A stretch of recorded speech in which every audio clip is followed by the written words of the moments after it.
Hello and welcome to the Political Orphanage, a home for plucky misfits and problem solvers. I'm your host, Andrew Heaton, a denizen of the greater Washington, D.C. Necroplex, the seat of American political power. It's something of a running joke that the halls of power attract narcissists and sociopaths, but is that actually a joke? By which I mean, statistically, are there more narcissists in Congress than, say, Applebee's? If so, why is that? But also, what's the difference between a narcissist and a garden variety self-absorbed jerk? What's the difference between a thick-skinned campaigner and an actual sociopath? And pertinent to you and me, when we truly encounter a lizard person, a humanoid in a necktie with a damaged moral compass or broken emotional regulator, when we encounter them for real, what do we do about it? That's what we're going to find out about today, right here on The Political Orphanage. My guest today is Bill Eddy. He is a therapist, lawyer, and mediator. He's the director of innovation at the High Conflict Institute and the author of over 20 books on high conflict behavior and how to manage it. But for our purposes today, we will be discussing his most pertinent of these works to us, why we elect narcissists and sociopaths, and how we can stop. Hello, Bill Eddy. Good morning. Thank you, Andrew. Or good morning, whatever it is, wherever you are. Okay. Yeah, no, you nailed it. I'm on the East Coast of the United States. It's still morning for me. So how about this? Before we get into mapping out narcissists and sociopaths within our political class, what is your background regarding narcissists and sociopaths in general? Because I want to make sure that we're not just pathologizing people we don't like, and that you have a august professional background that you're drawing on, rather than just targeting politicians that are unpleasant. Yeah. Well, let me explain. In 1980, I was in training to be a therapist, a licensed clinical social worker, and I was introduced to the concept of personality disorders, 10 personality disorders. One of them was narcissists. And I learned a lot about that because I dealt with clients who had that personality disorder, as well as other personality disorders, borderline, antisocial, histrionic, paranoid, stuff like that, mostly in families. And so my background really came along in trying to help families deal with people like this who may have engaged in domestic violence, lying, manipulations, various things. And so I learned a lot about them and found that they really surprise people. People get caught by surprise by these personalities. The idea of personality disorders is something that's really foreign to most people. And what's really important to say is they have kind of a different operating system in terms of relationships, but they're not inferior people. And it's important to not judge people, but to be strategic. And that's one of the big messages. So don't say, well, narcissists are lesser people because they're this, that, or the other thing. You say they're different people, and we need to learn how to deal with them in relationships, in the workplace, communities, and now in politics. Yeah, I go back and forth between incredible judgment and incredible sympathy. I don't think I have anybody in my life that is a personality disorder at the level of narcissist or sociopath. I suppose statistically I've probably met some, but I don't know. But I have friends that have been in relationships with outright clinical narcissists. And an ex of mine, her ex-husband, had cheated on her multiple times. When she discovered this by going on his phone, he was outraged that she would violate his privacy. That was his perspective on being found out that he was a serial adulterer, and just things like that all over the place. And on the one hand, I think he's an awful human being. On the other hand, I don't think he knows he's an awful human being. I think from his perspective, he's a deeply sad, frustrated guy that everybody hates and is incredibly lonely. And it's like both of those seem to be true at the same time. He deserves my sympathy when I'm not around him. I kind of want to give him my ire if I am. Yeah, that's exactly what it is. Generally, they lack self-awareness, so they don't see their role in interactions with people. But what's important to know is about 10% of adults, by the research, have a personality disorder. Now, there's different kinds, so narcissist is just one, but a couple of the main characteristics is they lack self-awareness of the impact they have on other people, and they don't change. And so when there's problems with them, the problems keep going. As a lawyer, I've dealt with a lot of people getting divorced from people like this, and they got in with no clue of what was coming. And that's why we teach people wait at least a year before you make a big commitment when you're dating, because these personalities can pop up 6 months, 9 months, 12 months later. So it catches people by surprise. Good. This is some good advice for me, too.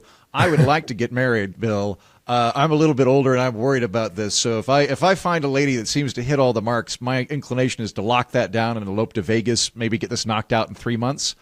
You would suggest go ahead and wait a year before getting married, just to let the crazies air out? So you get the full personality, because people with what I call high conflict personalities, and not every person with a personality disorder has a high conflict personality. High conflict personalities have a lot of blame, all or nothing thinking, extreme emotions, and sometimes extreme behaviors. And so often they have traits of personality disorders. But because of that, they start out really charming, really pleasant, really wonderful, maybe super wonderful. And you go, wow, this person's perfect for me. Well, that's the beginning. That often is a counterbalance to the negative side, the blame, the throwing things, screaming, stuff like that. So, and there's a full range of this. Some are more extreme than others, but people just don't know what to look for and don't know what the possibilities are down the road. That's why we say wait a year. I also wish we would do that with politicians, of course. That would be great. Out of curiosity, so I've heard that narcissists, sociopaths can be very charming. It surprises me in that almost all social skills require lots of practice and lots of reps. If someone is burning down their relationships left and right and have no long-term relationships, where do they ever get the opportunity to become charming? Well, it's new. They're constantly going into new relationships.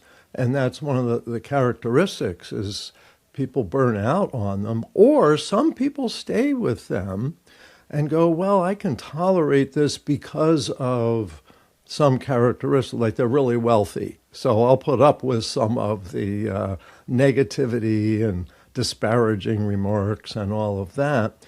But what happens is when they're in relationships like that with someone that's tolerant, they don't learn to change because the person who's tolerant is the one that copes with everything.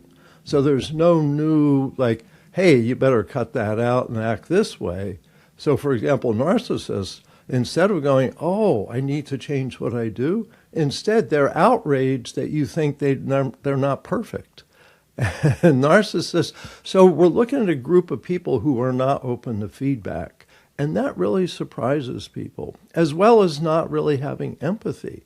So there's this kind of disconnect, but it doesn't correct itself because of the kind of personality they have.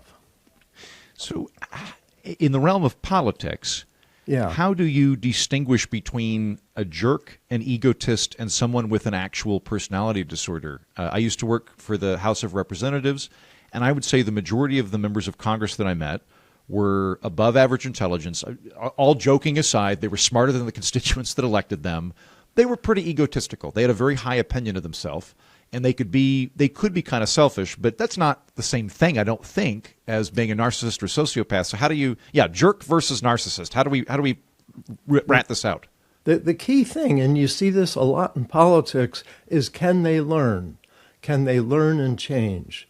Can they go, oops, I really shouldn't do it that way. I need to change what I'm doing. And I've been watching this for decades and seeing who changes and comes back again. I think of a politician, a city politician, that got a lot of attention for going against the grain of all the other politicians. And people started going, there's something up with his personality. And he attacked the mayor. I won't name the city, but the city attorney attacked the mayor in a public meeting, said, you're corrupt and you're this and you're that, without really a basis, because narcissists and sociopaths very frequently say other people are corrupt. That's one of their favorite things. And sometimes they're right, but it's a pattern of behavior. So in this particular case, he calls out at a public meeting the mayor, you're corrupt and you're this and that. And the mayor, who was kind of flustered, said, well, look in the mirror, Mike. It's like the mayor got defensive. But it was interesting. So the next day, the headline was, Mayor and City Attorney in Civil War. And I found it very interesting because I had gotten to know what the mayor was like and gotten to know what Mike was like, the city attorney. And the next election, the mayor won with like 2/3 vote, and the city attorney lost with 2/3 voting against him. And I thought, okay, so people are kind of catching on. He's not really that helpful. But then he ran again, and he got something like 5% of the vote. He didn't learn. Whereas we've seen other politicians who lose, get knocked down, and figure, wait a minute, I need to change. I need to be different. And they come back, and they're maybe more focused. They're more respectful. And so we see that kind of a change. So the key aspect of personality disorders and high conflict personalities is that they don't reflect and change.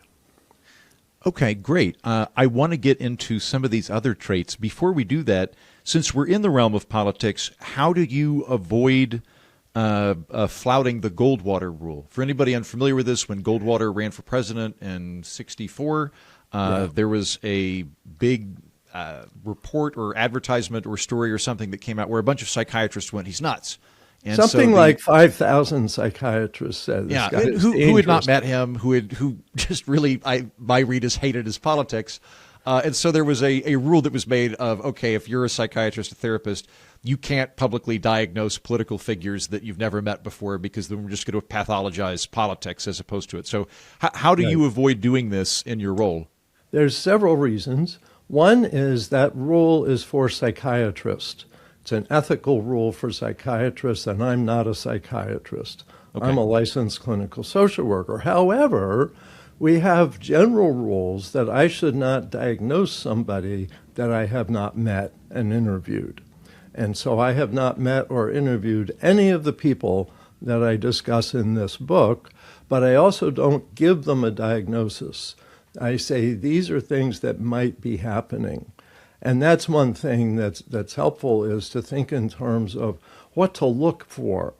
A therapist, psychiatrist, social worker, etc., makes a decision. Okay, this person has this, and the purpose of it is to treat them, to help them. So I get clients come to me for therapy, and they're like, I don't know what's wrong with me. What can you help me with this? And I'll say, well, tell me some specifics.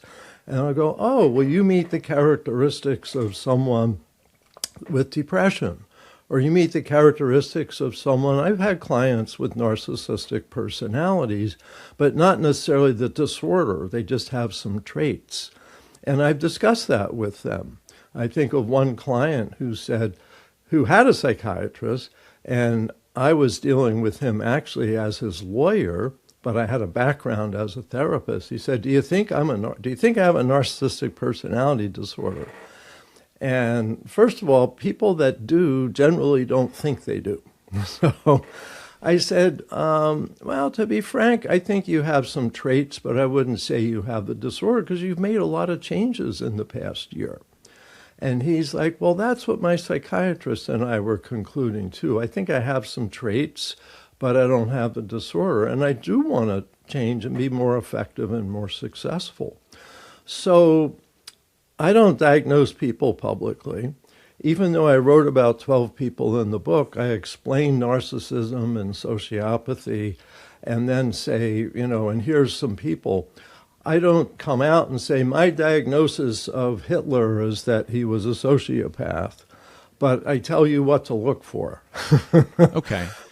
Yeah, and there was another thing I was going to say about this, just that it's not important to me whether they have a disorder or not. It's the pattern of behavior, the predictable pattern of behavior. And if I know these things, like if I know four things, the high conflict, blame, all or nothing thinking, unmanaged emotions, extreme behaviors, that's not a diagnosis. That's high conflict pattern of conflict behavior.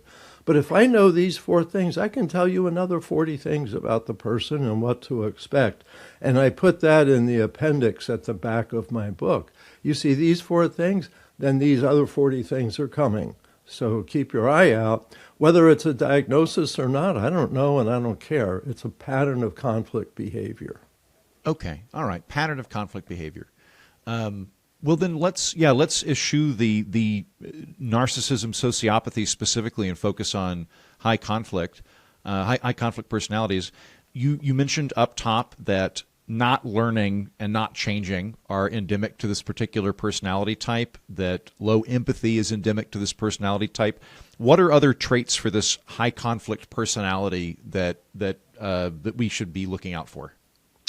Well, one of the biggest is that they don't reflect on themselves. And all the time, people make the mistake of arguing with them. Can't you see your part in the problem?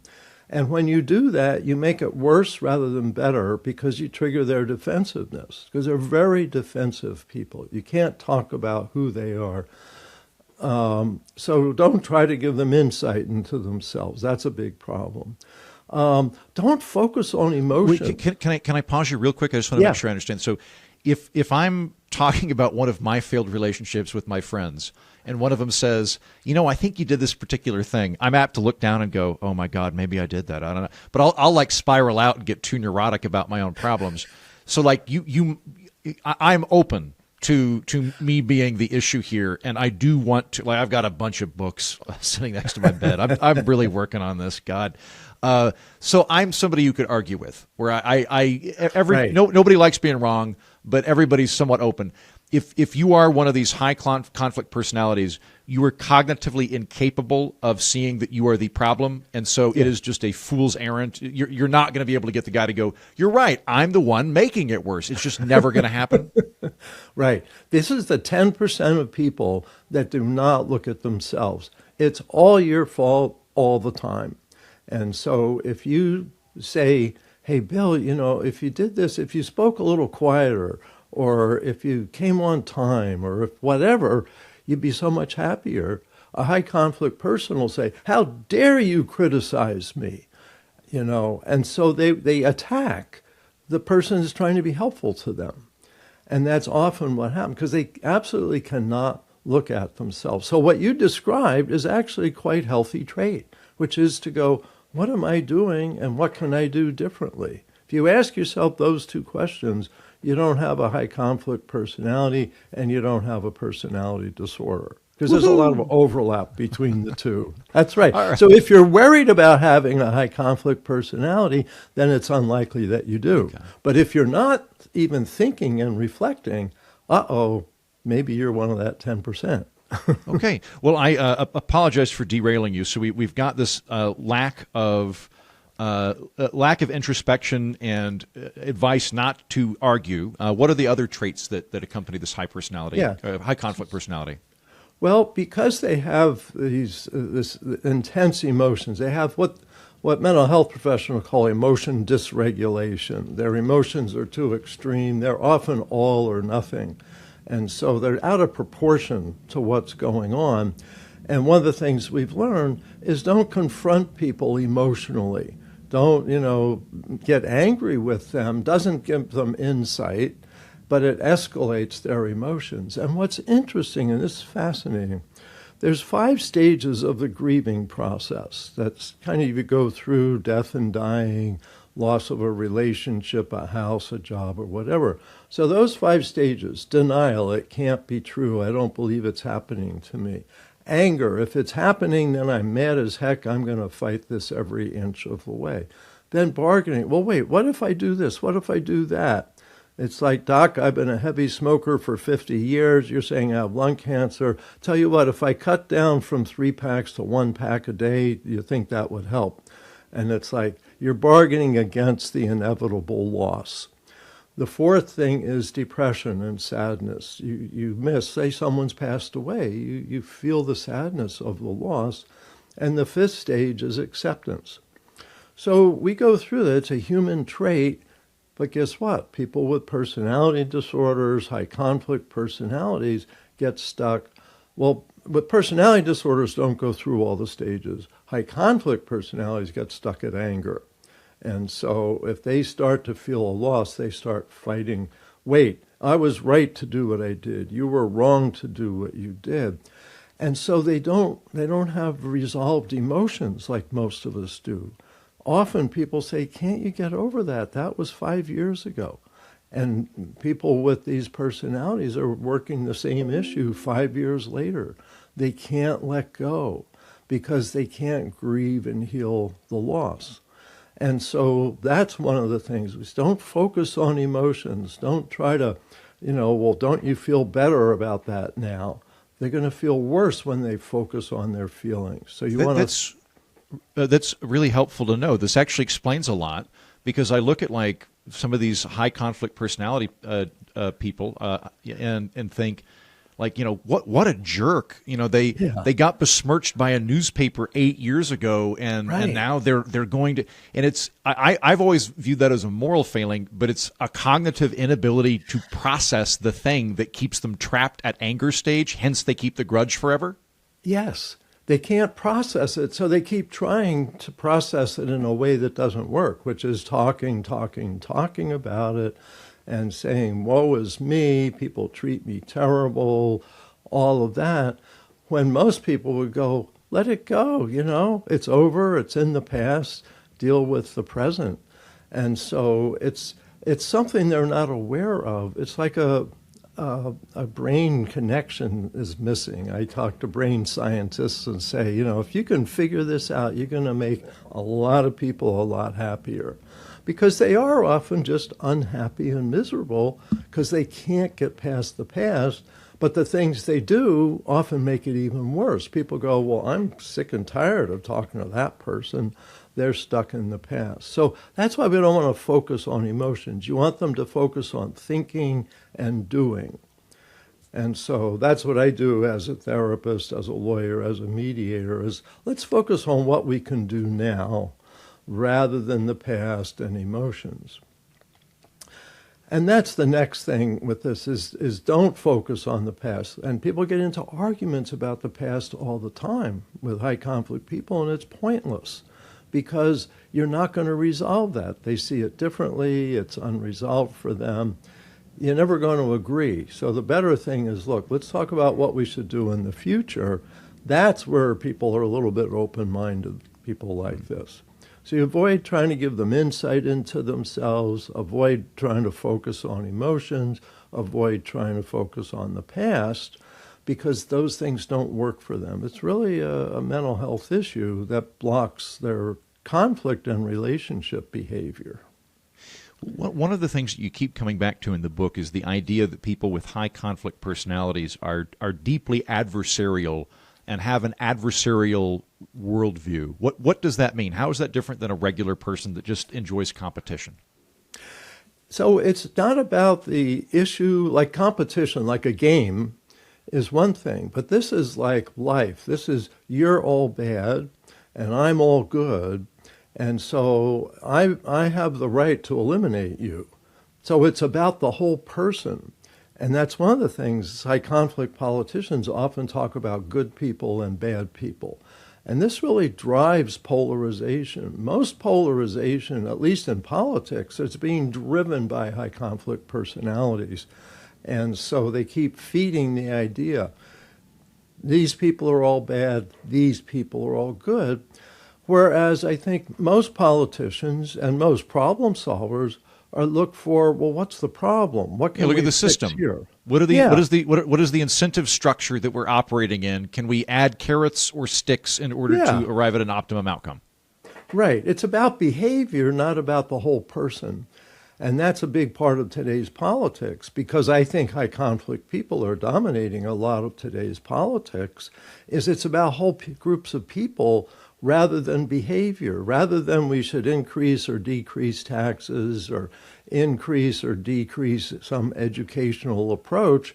It's like we should eliminate this whole group of people. This whole group of people is evil, and our whole group is right about everything. It's about people, not behavior, and that's a big sign of high conflict personalities. Okay, so we've got a not introspective, doesn't learn, a lack of empathy, inability to process emotions beyond the anger stage, adversarial worldview. At least with narcissists, I don't know if this is sociopaths, but with narcissists, don't they kind of view everybody as an accessory of themselves? So as a politician, if I am one of these people, I want adoration from my minions, but that's kind of all they're good for. I don't really care about them. What's the relationship like between someone and their voters that has this problem? Yeah, so a narcissistic politician does honestly believe they're far superior to everybody else, not just one person or one group. They're far superior to everybody else, the people around them, as well as their voters, etc.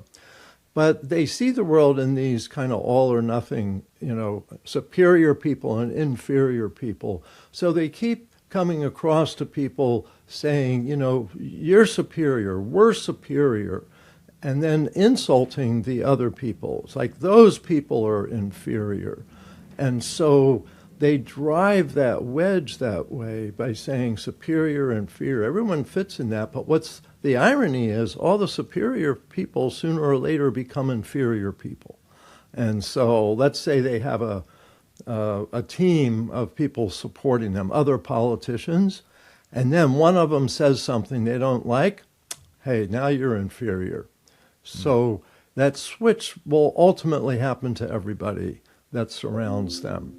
And that's one of the big characteristics that catches people by surprise. Well, he said this person was wonderful, and now he's saying they're terrible.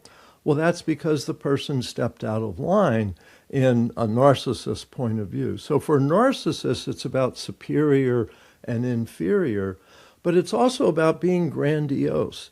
All of my ideas are superior to what everybody came up with before me. And so you'll notice that narcissistic leaders are trying to knock down everything else and say themselves in comparison. The last administration was the dumbest administration we ever had. Now, I've got all these brilliant ideas. Well, what's interesting is all the brilliant ideas are simply the opposite of what the prior administration did. And they say, I'm superior because I'm doing the opposite. And that's what often guides them more than any policy is, I'm just going to do the opposite of what those inferior people that came before. So you've got a policy that maybe has been working, maybe 40 years, developed. Well, I'm going to throw that out and do this wonderful thing instead. And I have my favorite story about this right now is Boris Johnson, because I was just in England last week, in London.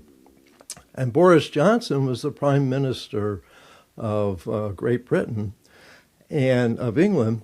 And he said when he was a kid, he told his sister, when I grow up, I want to be world king.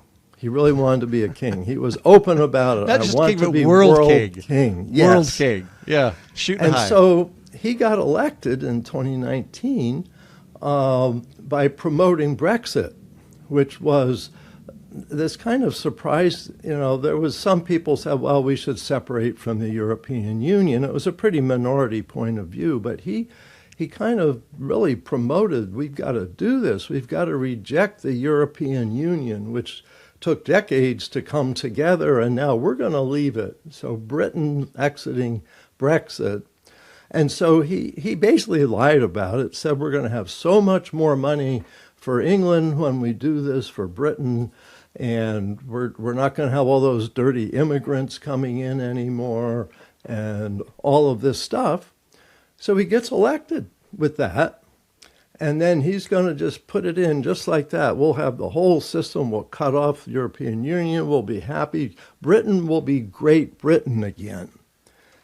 Well, what happened is it tanked the economy. They're so embedded with Europe. Europe's their biggest market.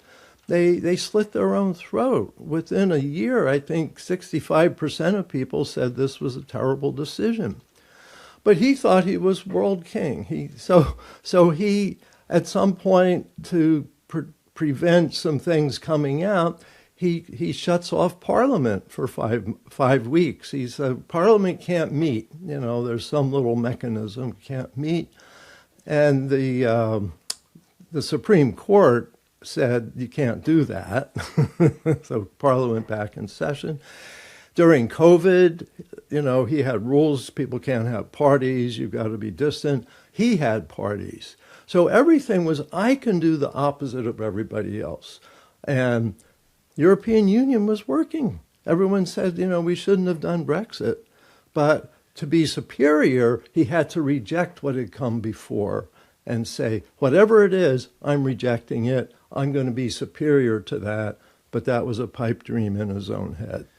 Okay, so with narcissists, there's this desire for adoration and superiority. I have an inbuilt desire to be the best person and superior to everybody else.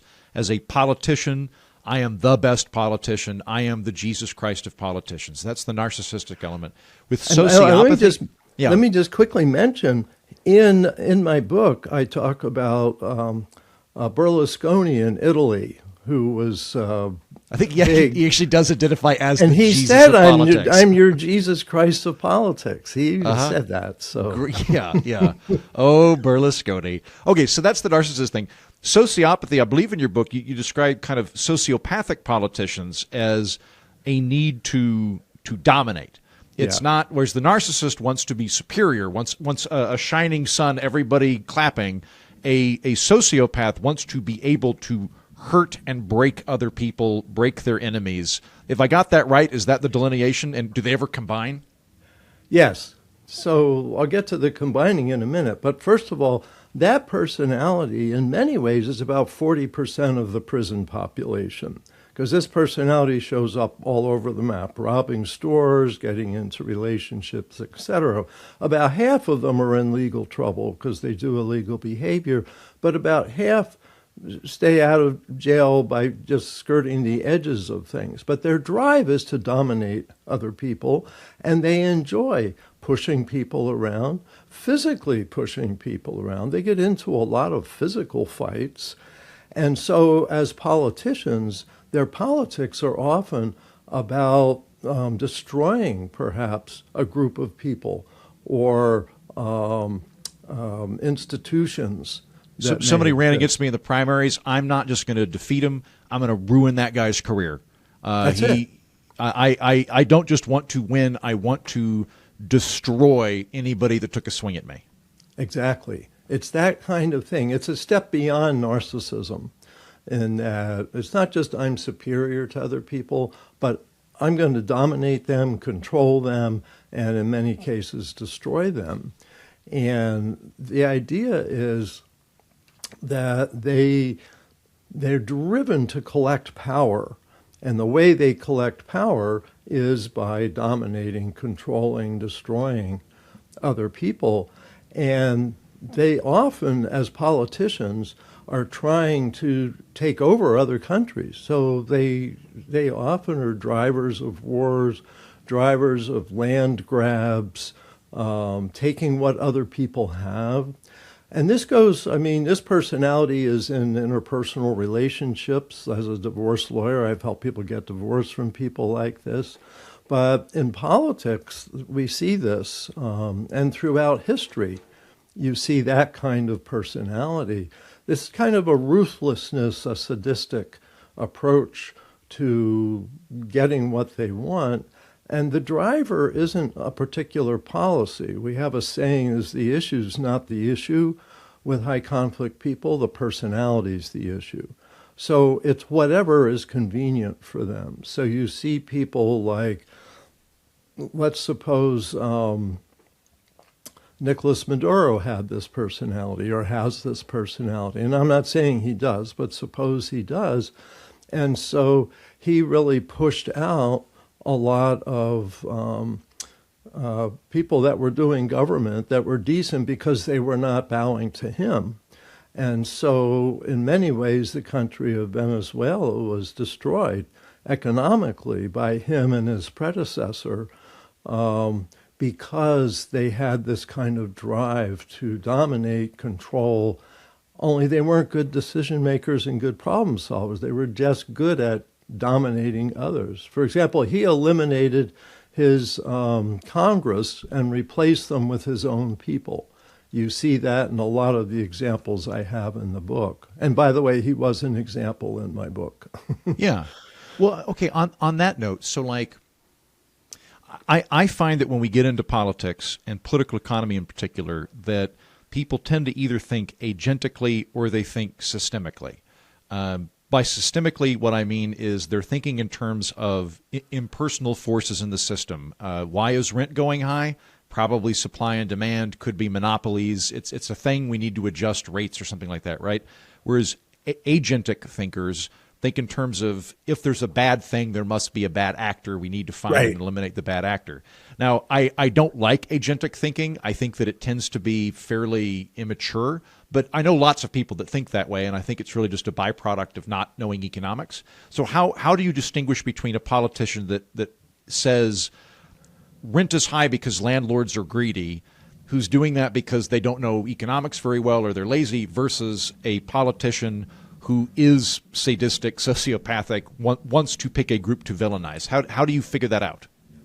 Yeah, I think you look at the pattern. You look at, is this always approached as other people are evil, it's all their fault? Do you see this kind of throughout their life? Do they approach things like that? And that it's really about people rather than issues, that they're always attacking,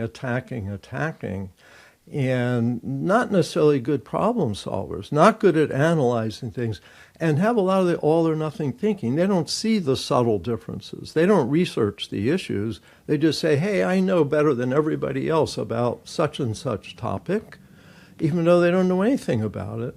But they think they do, because the narcissistic side helps drive the sociopathic side. It's like, I'm going to destroy and then create my new thing so that I look good, but I also enjoy destroying other people. I enjoy attacking other people, that I enjoy dominating people. If it seems to give them pleasure, and a lot of politicians will say, I really feel bad about such and such, but these people are going to have some of their benefits cut back in order for us to do this for other people. I feel bad about that, but that's what has to be done. The sociopath is like, I'm going to enjoy this. I'm going to enjoy, locking up my opponents. Rather than there's a particular group that we're changing. We want to get footage of them crying on camera. That is this is a benefit to it, that people we derive joy from the cruelty we inflict on bad people. Yes, exactly. And I have to say, because of my background as a lawyer, is I've been involved in depositions and in court where, because some lawyers have these characteristics and can see them kind of smirking and smiling when they're dominating somebody. And I'm going, yeah, that's what I thought. I thought that's what would happen here. And so that's right. You see, there's a pleasure in other people's pain. That's not, narcissists aren't seeking that. They just seek to be seen as superior. Sociopaths seek to really see other people in pain while I get my advantage. And there's a certain pleasure in the domination itself. And as politicians, it's often dominating the weak that makes them feel good, because they can, and the weak are suffering, and it's like, hey, I accomplished my goal. I dominated. So, Bill, on the one hand, I definitely want to create safeguards in the overall population and myself and my listeners to be able to spot and avoid voting for high conflict personalities. On the other hand, I am worried that I am naturally going to pathologize politicians I don't like and turn a blind eye towards those that I do. So as we're discussing these traits here, I can think of one person in particular who we might discuss who seems to fit what you're describing to a T. But I can also think of other politicians on the other side of the aisle who think they are smarter than they are, tend to view problems as the villainy of capitalists or something like that. And I could figure out a way to go, they have these sociopathic traits. But I'm very hesitant because then it just feels like I'm picking people I don't like and using therapy lingo to disavow them as a subhuman. So how do I walk this tightrope of not pathologizing but actually spotting these things? I think you really need to train yourself to be strategic, to really look at if this person has some characteristics like this, then what do I need to do? And so, and frankly, I have to admit, I think that most politicians have a higher degree of narcissism than the average population. And to me, a slightly more narcissism is okay. If I see they say, hey, I'm good at what I do and promote themselves, to me, it's a question of when it crosses a line to, okay, this shows me they're not learning. This shows me that they're lacking empathy, because that's a big thing with narcissists. They lack empathy. And some people, some politicians who believe in themselves still have the empathy. And so I go, they have a little bit of narcissism, but they also have some empathy, and so I feel okay about them. But to me, it's really shifting the whole culture from bad and good to being strategic with, these aren't bad, evil people, and they don't even know that they're this way. But I want to know who can be helpful to me and to the world, and who is, I think, going to backfire and not be helpful. And so it's about strategy, not judgment. I suppose, too, just in terms of the various traits that you've described, Bill, two that stick out to me as something I think I can spot regardless of whether I agree with the person or not, is if they keep doing dumb things and not learning the lesson from it. Because there are certain politicians I can look at and go, what on earth? Again? Really? Yeah. Like, that's something that I think I can spot. The other thing I think I can spot is I do think I can see the difference between somebody doing a dumb policy based on perceived moral infractions of enemies versus somebody gleefully deriving joy from the failure of others. Like there are people I can think of where I'm like, you're thinking too agentically, but I don't get the impression that they want to go home and drink the tears of their enemies. Whereas the drinking the tears of the enemies thing, that seems to be like a relevant thing that I can spot. Okay. Yeah. I think that's really the key difference is that it's the joy in the suffering of others.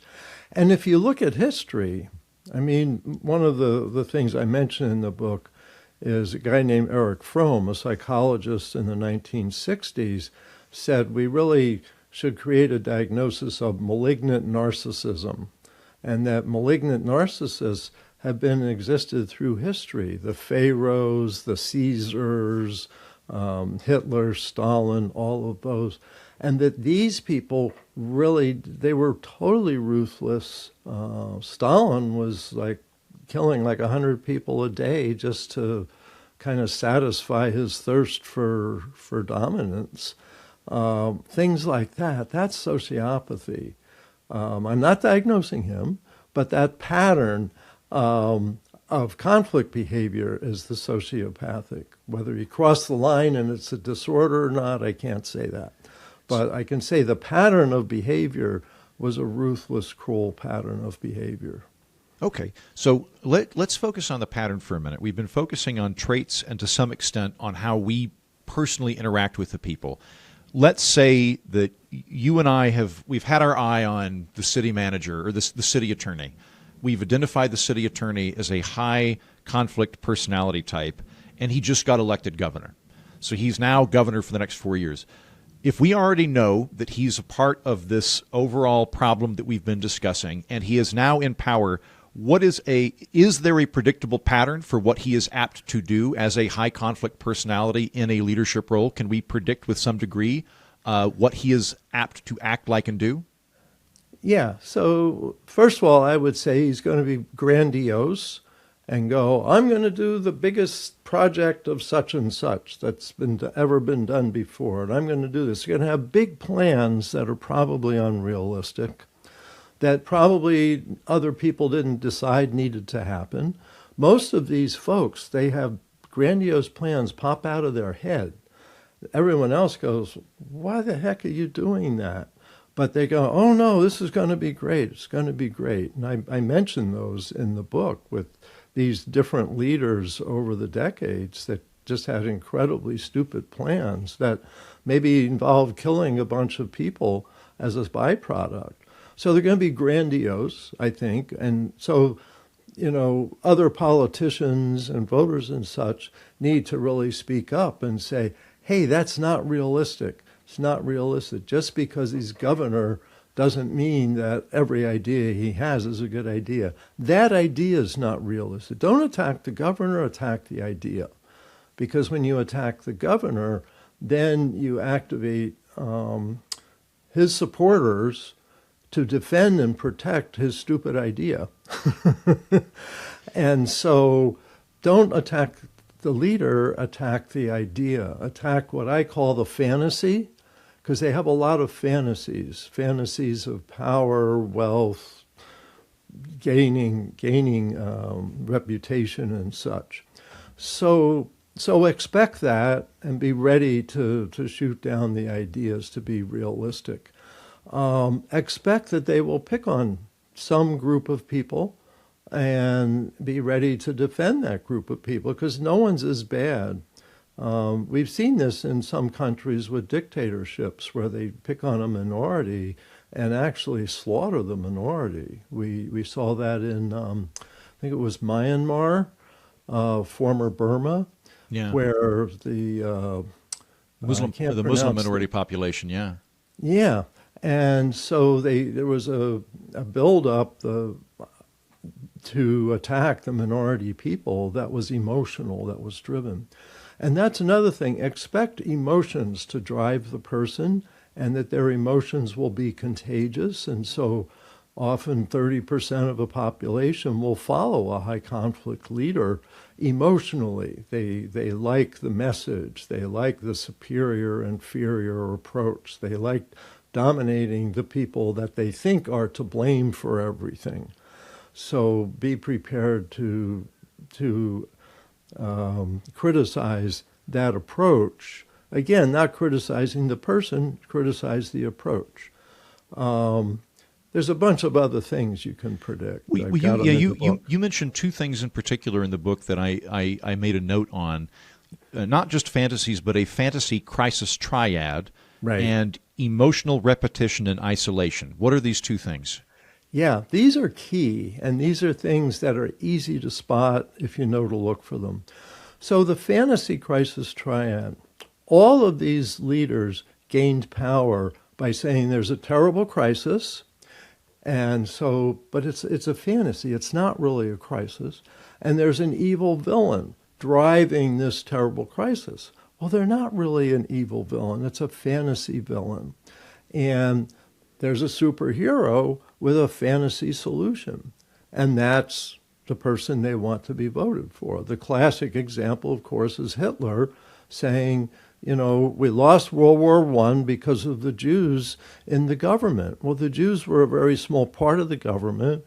Jews in Germany in the 1930s were less than, there was 500,000 Jews in Germany and 60,000, so it was less than 1% of the population. So nobody knew them, and he said, it's all their fault. And so the fantasy crisis was that the Jews caused the end of World War I, caused Germany to lose World War I. That's the crisis. The evil villain was the Jews. And the superhero with the fantasy solution is Hitler, and I'm going to get rid of the Jews. So we just put those things together, and your problems are solved. Well, total fantasies. And of course, history shows us the devastating effect of that. But it's the idea to say there's a terrible crisis, an evil villain causing the crisis, and the fantasy hero. In the back of the book, I have a chart for how all 12 of the people I studied use that exact same pattern. And so that's the fantasy crisis triad. It has these three parts, and that's what you see the high conflict leaders, the quote, wannabe kings, always use this. It's just uncanny. And that's another thing. You said, how can I spot these folks? When you start seeing the fantasy crisis triad, that's a warning sign. And don't attack the leader, there's no fantasy crisis. There's no evil villain.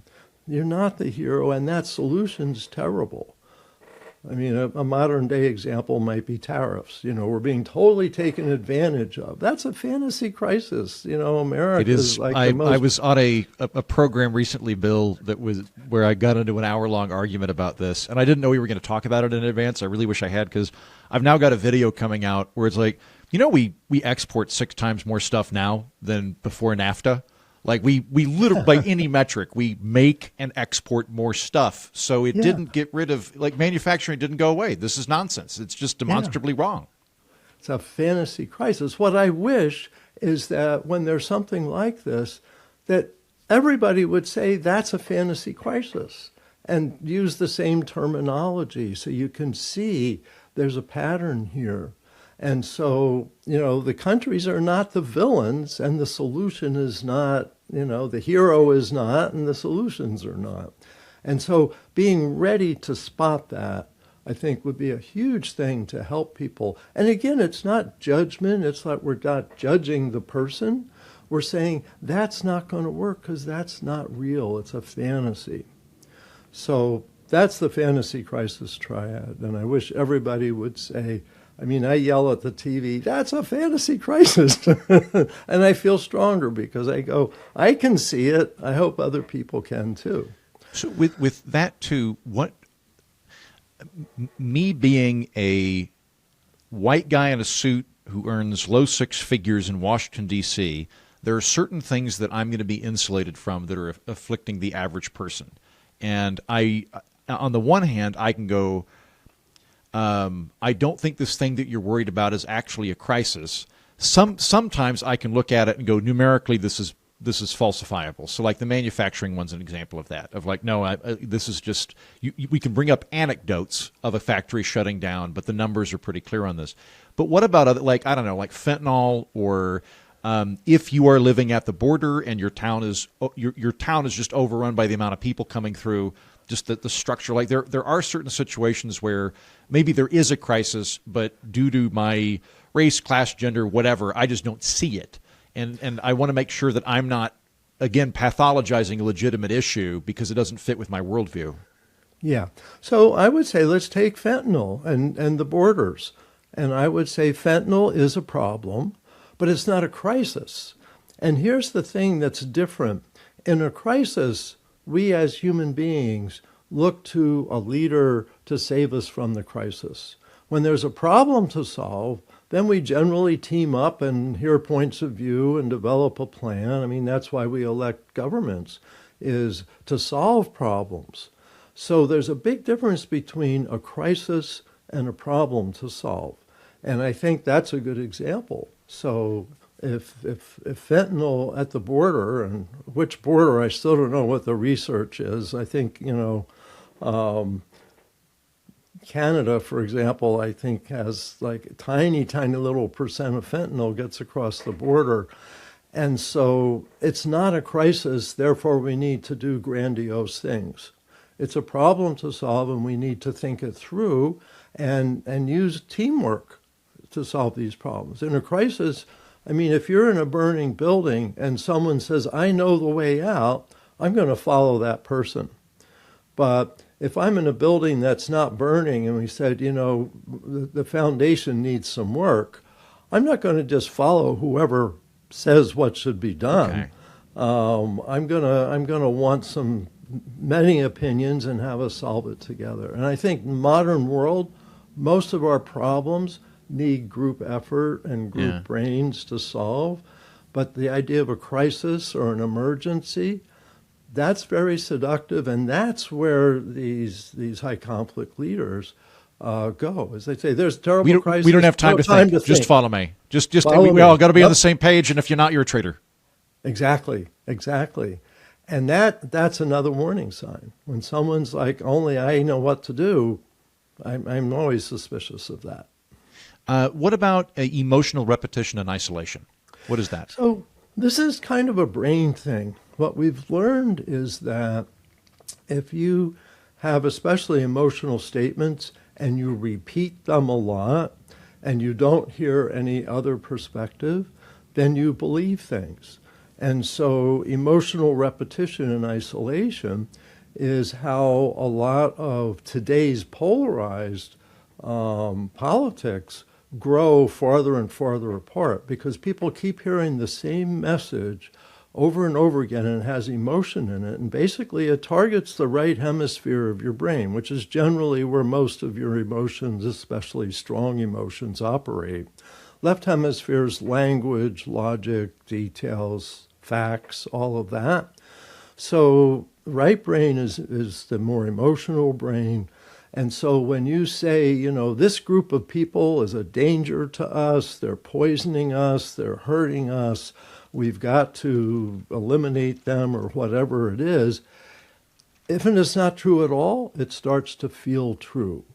And so it's the repetition that makes it feel true. And there's something called the illusion of truth effect, which is if you repeat something, it starts to feel more and more true. So my question today, especially with things in the news, is it true or has it just been repeated a lot so it feels true?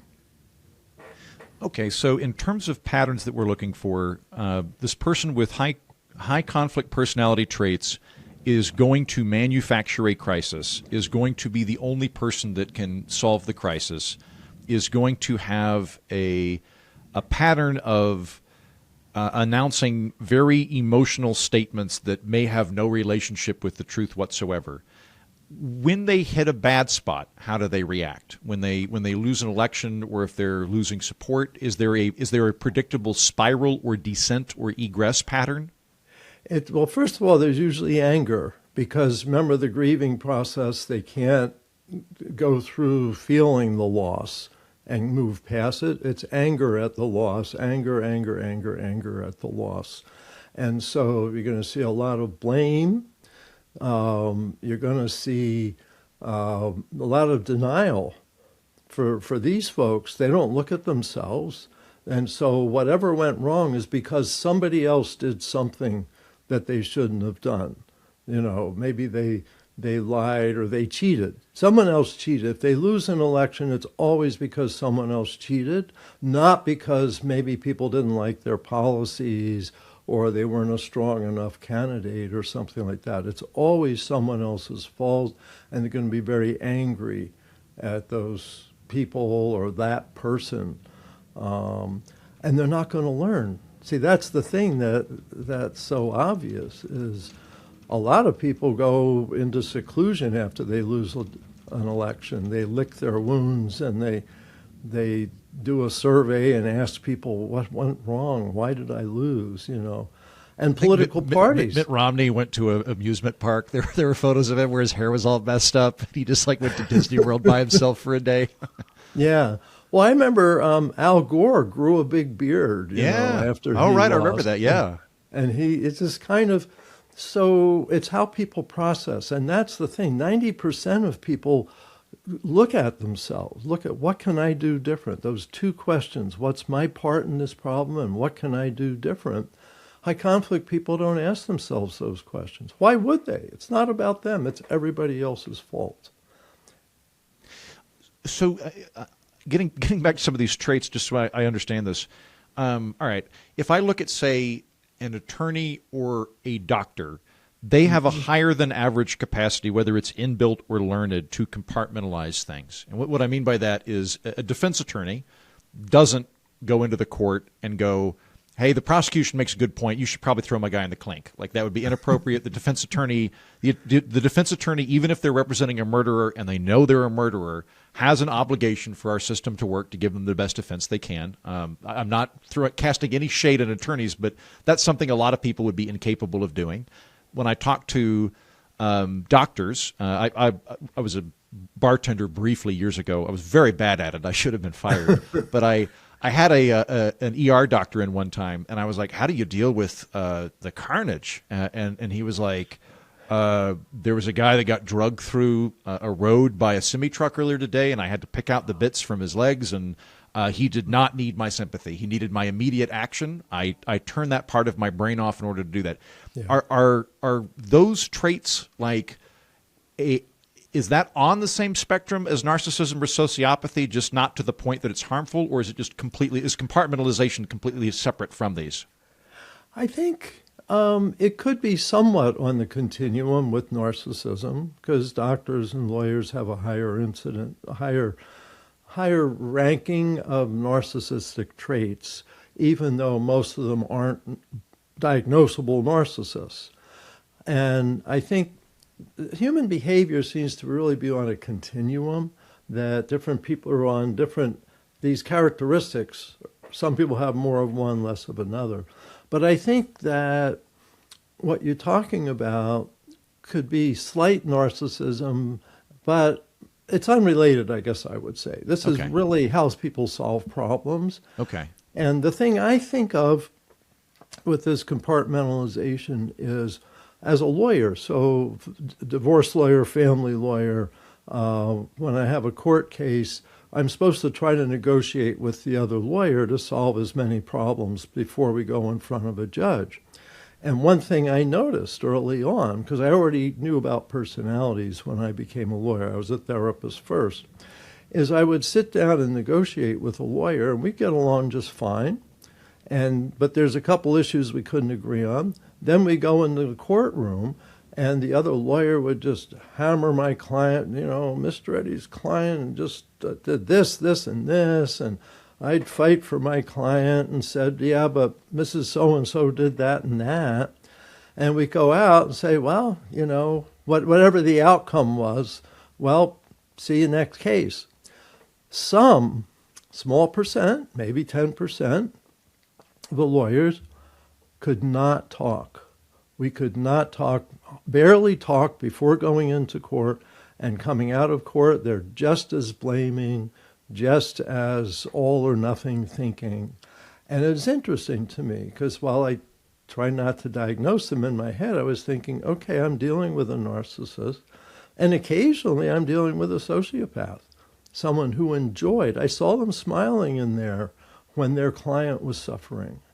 And there was just this sense of they don't really care, that it's about dominating and winning, not about helping people.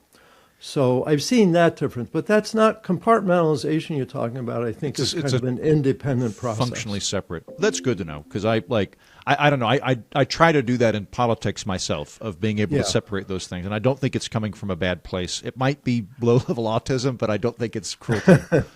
But I think it helps us solve problems, to be able to put our emotions on hold about things while we solve the problem, and then afterwards we can fall apart. You think of medics and stuff with terrible situations like you described, that hold it together and afterwards go home and bawl their eyes out or punch the wall or something. So, okay, you mentioned earlier that you think that politics probably has a higher percentage of narcissists and sociopaths, or at least narcissists, than the overall population. How high is it? And I ask this for us civilians and regular garden variety humans.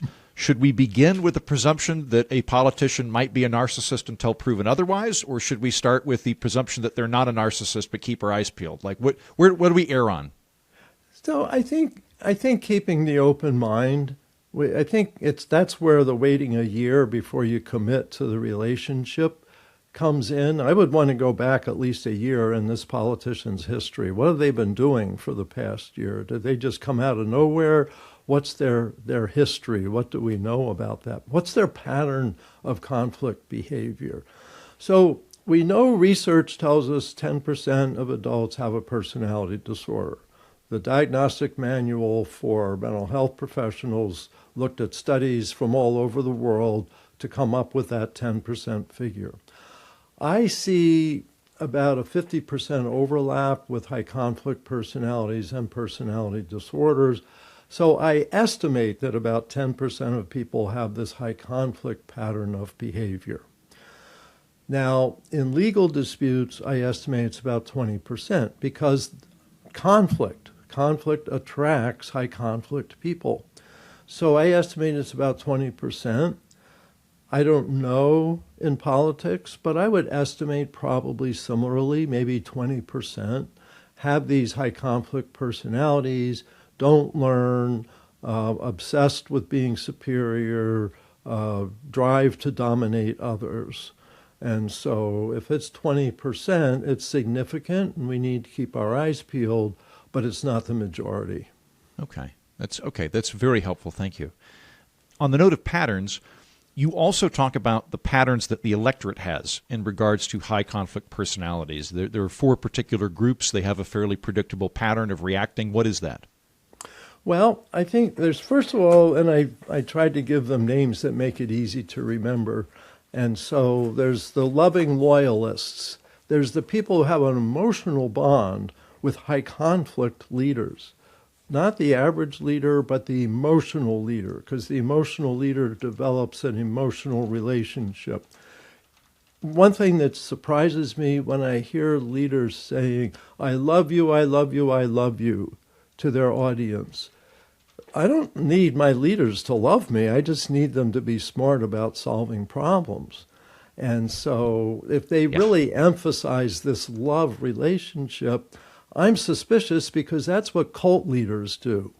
Cult leaders get an emotional hook in your brain by emphasizing, I love you, I love you. They call it love bombing. And I mean, people in dating, some people do this. It's just like pouring it on. And I'm wondering, why are they pouring it on? What are they covering up? Because some people are just really happy and charming. A lot of charming people aren't high conflict people. But high conflict people are almost all charming because that's one way you cover up your high conflict behavior. And so it's a warning sign when people are dating. I should probably mention now another book, and that's Dating Radar. I wrote that with a colleague of mine about predicting these high conflict personalities. I am adding that to my list, Bill. Dating Radar by Bill Eddy. Might bring you on for a follow-up. Yeah. And it really is, to some extent, predictable because you feel like you're getting love bombed, but it doesn't feel real. And so you're going, this is so excessive. This is over the top. Does this mean this person really, really, really loves me? Or are they a high conflict personality that's going to come out in 6 months? And you've got to have that question in your mind. But anyway, back to the voting groups. So the loving loyalists have a loving relationship with their leader. And that's a high conflict leader. Which I don't think I'm ever going to be there, by the way, because I don't. In my mental worldview, Bill, I don't view the government as the top of the pyramid. Like, I don't see society as this hierarchical structure. I see the society as this big, messy, soupy thing. The government's an important part of it, like the spleen. And you're the top bureaucrat. I want you to make stuff work. I don't need to have a father relationship with you. I don't want to play catch with you. Just deliver the mail. Exactly. So that's part of the population. And then, and I'm looking for my diagram here, then I have the, where did this go? I made these terms to make them memorable, and now I'm trying to remember what the terms were that I used. What I've got is loving loyalists, riled up resistors, mild moderates, and disenchanted dropouts. Right. So let's go mild moderates. Are a significant part of the population. And they're kind of like, politician A and politician B are politicians. And we're just, there's nothing real unusual here. It's deciding which way we should go in this particular case. And both of them have strengths and weaknesses. And we're kind of in the middle. And the person that kind of fits for us the best is who we're going to go with. And so there's that group. Then there's the riled up resistors. The riled up resistors often see, hey, this is an extreme personality. This is not an ordinary politician. This is a dangerous person, and they need to be resisted, and we need to put everything we can into resisting their efforts. And the disenchanted dropouts don't vote. And they go, politics is a mess. Who wants to deal with that? I'm just going to ignore that, and I'm not going to vote. What's interesting, and this is around the world and throughout history, the riled up resistors, the moderates, and the disaffected dropouts fight with each other, and so the high conflict person often gets into power. And where they block this, and in Europe we've seen this over the last 20, 25 years, because there's an increase in high conflict leaders worldwide since around 2000. And actually a study came out last year that there's now 91 countries that are generally autocracies, so there's one leader dominating the country, and I believe it's 88 democracies where democracy dominates. And that's the first time that the balance has tipped in 20-some years. Anyway, in Europe, where they've been able to, like Poland, for example, has teetered on this autocracy, democracy kind of back and forth, is the people have gotten together, the riled up resistors, the mild moderates, and the disaffected dropouts have gotten together and voted out more autocratic leaders. But that and it does sound like ranked choice voting would probably help a lot, right? Beg your pardon? I think ranked choice voting would help a lot. Well, that's interesting. Yeah. Because so in your book describing, like, based on the terms that you're using, I am very clearly a mild moderate. I'm very clearly in that camp. In reading your book, I don't want to have my identity built around a political party. I think that that's kind of gauche and weird. I'm going to make up my own decisions for myself. I am alarmed by people that turn politics into a team sport. I'm interested in solving problems, and I also don't like. I'm polite. I am consensus oriented. I don't like anger. I don't like hatred. I don't like villainizing. So I'm apt to say, pick a politician like Donald Trump and go, that guy's bad news. I don't want to vote for him. But then I'll start talking to people that are part of the resistance that are like, and look at his knuckle-dragging evil supporters. And I'm like, well, hold on now. These are our fellow Americans. We all need to come together here. And so I'll end up not wanting to hang out with that person. They'll see me as kind of a Vichy regime character because even though I didn't vote for the guy, I'm not also emotionally incontinent. And so we end up kind of falling out, even though we both agree that the dude is bad. Yeah. Well, I have chapters on that in the back of the book, is why we shouldn't be angry at the mild moderates, why we shouldn't be angry at the riled up resistors, why we shouldn't be angry. Instead, what we need is to inform people, educate people, because I do believe these high conflict leaders are increasing in the world and that they're harmful and that we need to set limits on them. And so that's, to me, is where the others need to stop fighting with each other and start saying, hey, most of us don't like what's happening. Let's get together and do something about it rather than fighting with each other. And I think it's not going to be just one person. I think, like I said, 91 countries now have autocracies generally, and 88 are still democracies generally. But the trend is towards autocracies. I could talk about that for hours. Well, actually, out of curiosity, why the so I wrote a book called Tribalism is Dumb 2 or 3 years ago. I saw that title. I loved it. Thank you. So the book is about why did partisanship go nuts? And I get into it, and I tend to look at it very structurally in terms of technology, and I kind of go through. I don't think it's socioeconomic because other countries that have other economies are dealing with it. I don't think it's a artifact of our political system because there are other countries that have parliamentary systems. So it's something else, right? So I end up going on technology. You're much more personality focused. why do you think there is an increase in high conflict leaders? Why the jump since the year 2000, as you note? Well, what's interesting is the statistics start really around 2006 with the reversal, the backsliding into autocracies. Well, two things happened in 2006. One is that's when the iPhone came out, and I believe that's when Facebook began. Might have been 2004, 2005, sounds about right. 2006. Also, I believe YouTube. And so what's happened is now we have daily emotional messages that slowly get reinforced in a polarized direction. And so they're emotional. And so that's the right brain, which is generally unconscious. And so we're not even conscious of drifting into these all or nothing viewpoints, good people versus bad people. Most politicians don't talk that way. They say, I disagree with so-and-so.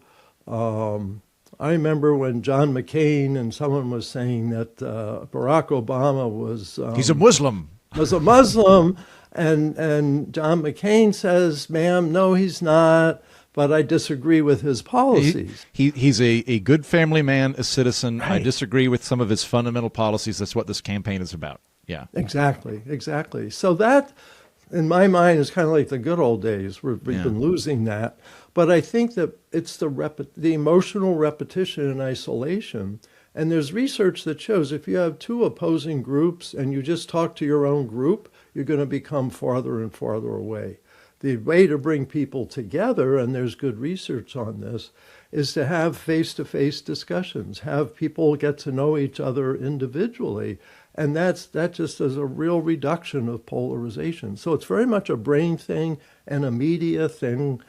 I think I don't blame social media for everything, but I think it is because it's a daily emotional process that people participate in and become group-oriented.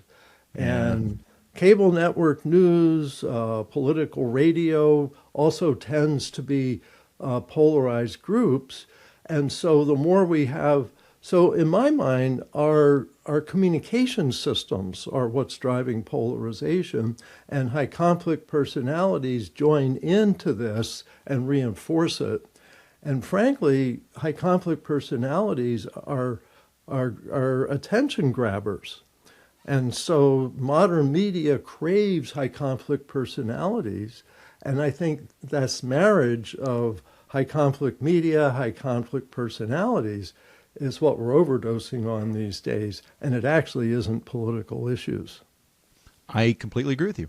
I'm surprised. I thought you were going to have a completely different analysis, but I think we actually have a very similar analysis, which is, the nature of the informational landscape changed, and that is what's causing these differences. I think you're dead on with emotional, conflict-driven personalities are more attention-grabbing, particularly in short bursts. I got my start after I worked for Congress. I ended up working as a television writer in primetime cable television, and it is a medium where the team I was on was smart people. I liked everybody on my team. I think that they were all upstanding journalists, so this isn't a slight to them. But the format was such that it very much constricted the amount of time that we could get into an issue, and the overall network, but I think all networks kind of have the same problem. When you're dealing with a mass audience and you have an issue that has 3 or 4 different angles, that's kind of complex to have people juggle. But us versus them, the dumbest person in the world can understand that. And so if you're playing for a really big group, and then we started moving to the national level, that meant that we're now dealing with basically wedge issues nationally, as opposed to when you look at like regional debates tend to be a lot more quotidian of like, do we really want to have a parking fee to pay for the reclamation of down like it's not really partisan, and the emotional bit too. Like I get to occupy a role, Bill, in my role or in my job as kind of the bacteria on the vent flap at the bottom of the ocean on that geyser, where I have a large enough audience of people that they like learning, they like being challenged, and they like humor, that they can support me. But it's not a mainstream appeal. Like, it would be much more appealing to hundreds of thousands of people if I were like screaming at you right now, and everybody wanted to watch it, and like those people get the attention. It was harder to do that kind of thing in a newspaper. Right, right. Well, here's the thing about the brain, just real quick. The left brain processes stuff more consciously with words, etc. And I think left brain, as we're reading books, reading newspapers, getting our information this way, we consciously think about it. Modern media with faces and voices and emotional repetition is right brain, which is generally unconscious. You don't go, wait a minute, I want to think about that last sentence. The next sentence is already coming. And I think what's happening is we're getting into more and more of an unconscious communication around making our political decisions. And this is, I think, it's an unhealthy direction to go in. And I think that really feeds polarization, because polarization is really much easier to comprehend, like you just said. Well, so I'll go ahead and bring it on home. Let's get back to actionable steps that we can do. Something that you've brought up multiple times in our conversation today is not to argue, in particular with the person that is the high conflict personality. It is not going to do anything because they're not going to see the error of their ways. They're cognitively incapable of it. What about their supporters? So if I, as a mild moderate, am dealing with the loving loyalists that are emotionally connected through a spiritual umbilical cord to this high conflict person, how do I talk to them? Do I just ignore them and try to form an alliance with the resistors? What do I do? Well, I think the emphasis is on forming alliances with the disaffected dropouts and the riled up resistors, because they'll agree, if it's a high conflict person that they need to remove from office, they're more likely to agree. But I think in terms of addressing the loving loyalists is, first of all, is attacking the fantasy crisis, because much of loving loyalism comes from fear. It's like, oh my goodness, he's going to rescue us from these terrible things that are happening to us that aren't even happening or aren't crises but are just problems to solve. So I think talking about the fantasy crisis, the fantasy villain, the fantasy solutions, without attacking the leader, is a way that maybe people will listen. Possibly. Some people, yes, some people, no. But I think that avoids the attacking the leader, which of course they'll coalesce around and protect and defend. But say, that's a fantasy crisis. If millions of people are saying, that's a fantasy crisis, we're actually, like with tariffs, we're actually doing quite well. We're the dominant economic force in the world. We don't need these kinds of fantasy solutions. And I would hold up a sign. That's fantasy crisis, fantasy solution. Okay, so this is helpful. So I interviewed Peter Boghossian a few years ago. He wrote a book called How to Have Impossible Conversations. One of the tips that he had in it was, when you're arguing with somebody, using us language versus you language is beneficial, because if you were in favor of tariffs and I were not, I could say, Bill, what do we do about whatever the thing is, right? But by saying we, I'm implying that I think that you and I are on the same team, as opposed to an adversarial relationship. He also was really big on just asking how you know this, or where you just because you're probably not going to argue the person. Very rarely do you argue anybody to your side. It's like 3% of the time will anybody concede an argument. So it's just not going to happen. It's actually better to just be like, how did you get here, for your own purposes? But it sounds like where you're coming in is, don't make it a referendum on the leader, because that's not going to be one that's going to happen. It's a losing cause. The leader can't do it. The people that are in his defense are so emotionally attached that this is just not going to be a thing. But you might have some wiggle room on the crises themselves. That's the thing to focus on. Right. Then the second thing I would say is have empathy for them and say, I want to hear your point of view. And so what we call ear statements: empathy, attention, and respect. Say, I want to tell you about my candidate, but at first I want to hear what you're thinking. What are your concerns these days? What's important to you?